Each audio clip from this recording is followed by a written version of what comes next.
Hello, Internet. I am Inquisitor Maxwell McGee, and I have played a lot of Dragon Age Inquisition. And I'm Lorenzo Valoria, and I have not. But Max, Sad. want to know about this game.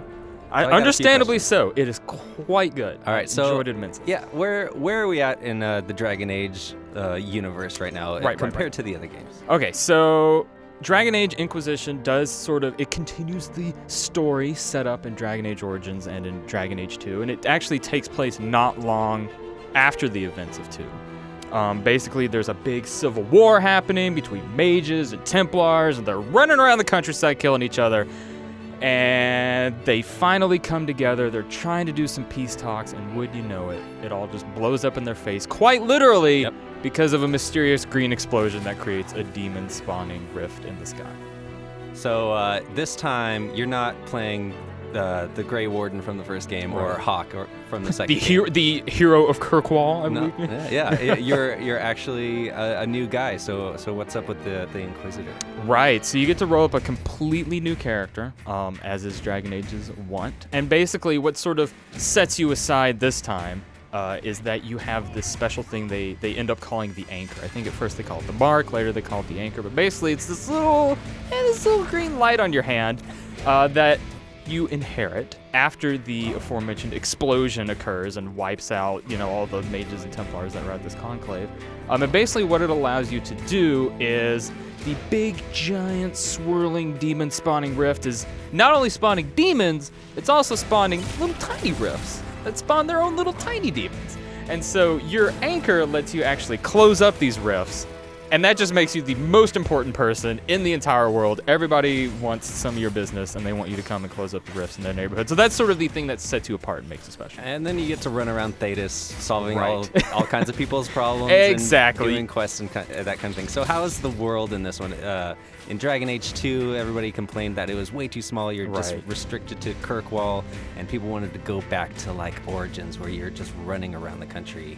Yeah, and it seems doing like all kinds of cool stuff. BioWare is just taking that feedback and just run with it, because this game is massive. It's so big. The first area they actually drop you in, it's almost a little overwhelming, because you land there and you're sort of looking around and you start, talking to people, picking up quests, collecting, herbs and stuff, and pretty quickly the entire map just fills up with blip, blip, blip, blip, blip, like blips of go here, help this guy, help that guy. There's stuff everywhere to do.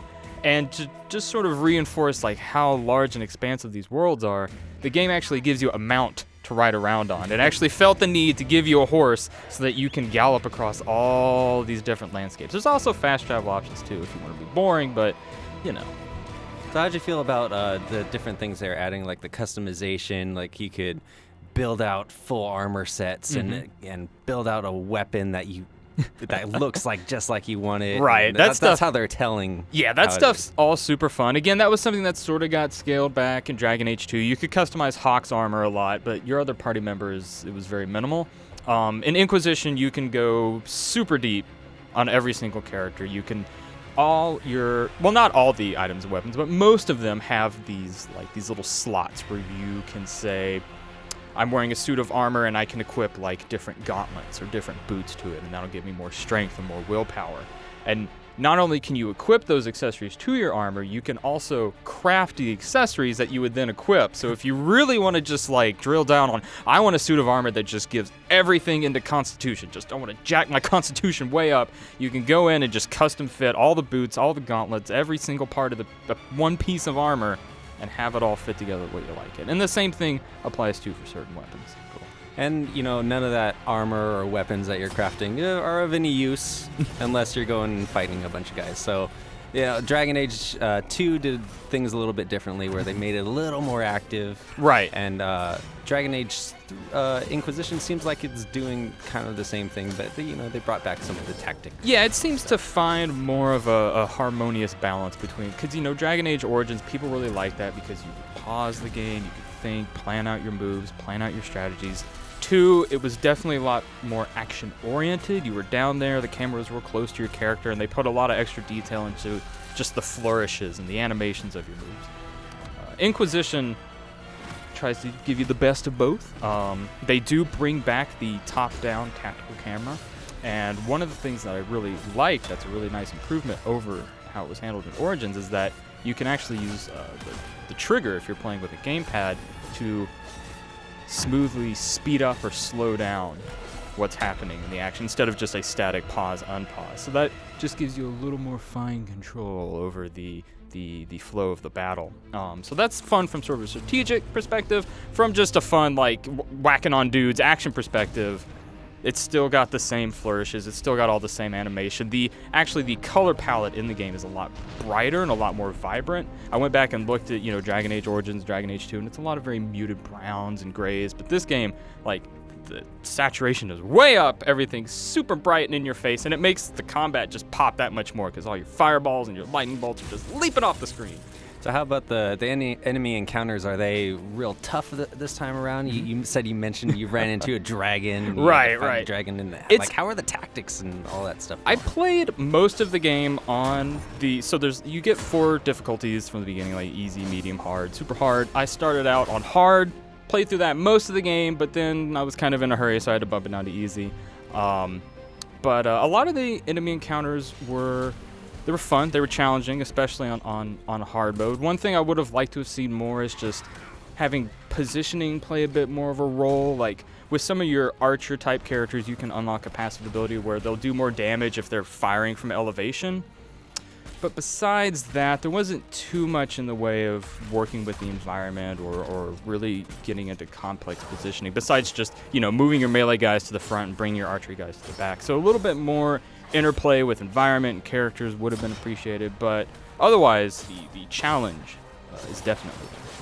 So how do you feel about the story and the companion interaction? That was always a big thing with me with the Dragon Age games. Is I always wanted to talk to my companions a lot and get their full story. Right. Did you feel the same way with Inquisition, like yeah, building up your keep and doing all those kinds of things? Yeah, you have a really large cast of characters to interact with, because not only are you talking to the characters you can bring with you in your party, but you also have, since you're the Inquisitor and you're leading this Inquisition, you have all of these advisors and helpers that are working with you as well, and you can actually, all those characters have their own like social interactions and sort of social quests that you can go on as well, so it's not just restricted to the immediate, like I think 9 characters you get in your party. So there's a lot of different people to interact with, and you're bound to find at least 1 or 2 that sort of fit your fancy, as it were.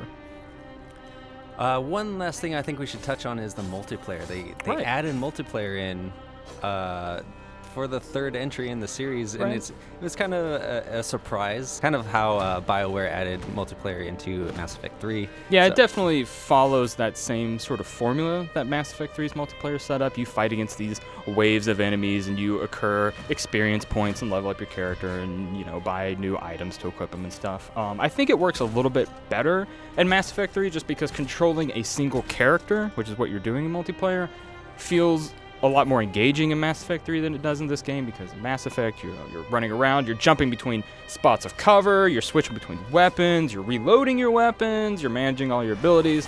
Whereas I found playing the multiplayer in Dragon Age, since it doesn't have that interplay of like having all these different weapons at your disposal and running around between cover, you're mostly just, like if you're playing a cast, you're mostly just hanging out, waiting for your cooldowns to refresh while throwing out fireballs. And then one thing that's big in the single player, of course, is pausing the game and maneuvering all your troops.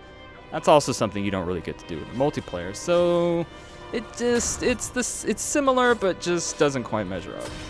All right, overall, what did you think of Dragon Age Inquisition, and would you score it? I really enjoyed Dragon Age Inquisition. There is a ton of super fun content to discover and enjoy, and I ended up giving it a 4 out of 5. For more on Dragon Age Inquisition and for the full written review, check out GamesRadar.com.